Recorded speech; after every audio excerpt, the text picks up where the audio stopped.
I don't have one question for Keke because we got a long history of all kind of stuff I'm not gonna get into here. But some good and some bad, but still all love at the end of the day, as he knows. But I don't even remember how I got in the studio with Keke, to be honest. I'm just happy that I'm a part of that history. And usually because I don't like to be the curator of Houston. I made an oath to myself that I will not be the curator of Houston hip hop. When people ask me questions, you want to know about the Screw Shop? Go ask them. Keke, go ask him. Swisher House, go ask them. I'm not the curator. So I've taken myself out the equation so I don't get the hate. Why he the one? Don't come to me. But I will say this. I thought two things happened to me in my whole career in Houston that I thought was cool. Being on Keke's album and Big Mello when I got to go in the studio and record on a record with him because he heard me always freestyling on the radio. He said, you know you want to rap, dog. You know you want to rap. And I wouldn't do it at first. And then he asked me for the third time when nobody was looking, I ran in there running on mic. But I've always thought it was an honor, Keke, to be on the album.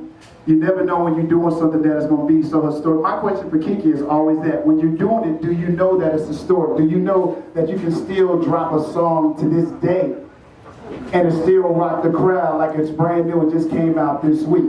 Everybody can't do it. Half the records that have blown up in this city all have Keke's voice in it, or something that he said, or a sample. And a lot of people don't realize that for all that culture that we talk about, a lot of it was because of Lil Keke.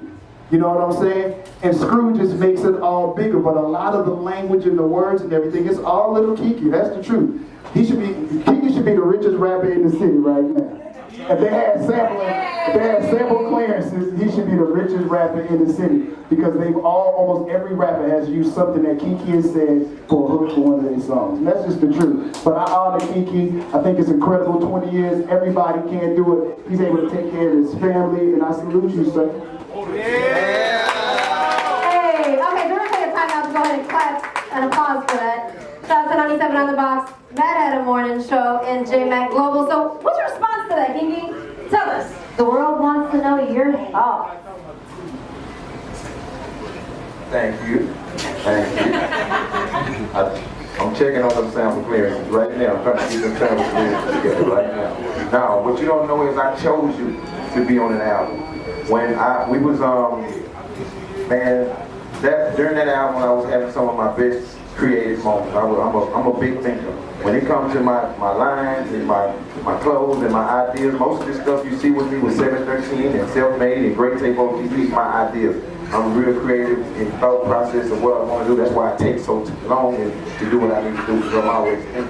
So I would just, when 97.9 The Box was starting, when we were starting to transition and cross over to trying to be radio, my first thing that I told Patrick and Vince was I wanted him to come speak on the album and come introduce a song. I wanted him, because I always say this here, it's not easy to be that fluent on the radio when you're talking. A lot of people, man, you gotta have a gift to get on here and continuously be able to talk and make this come out the correct way without, man, a lot of rappers, you know, they rap hard, but they can't talk. You know what I'm saying? You put them on, you pass their mic, they can't say nothing. And I was like, man, I want to make sure that I want to get somebody on the album in a nice fluent voice that's able to introduce a song. And we was going through all types of lists of people to do it, other rappers and everything. And I told them to reach out to Mad Hatta. And it was about a promotion move at the time. Let's bridge the gap. 97.9 is becoming big, man. Let's go get Mad Hatta. And the way he introduced that song, that's him introducing it before Don't You Know. That's very classic, and it came out very smooth. And hey, man, and since then, man, you know, I'm always into stuff like that. So don't think that was by accident.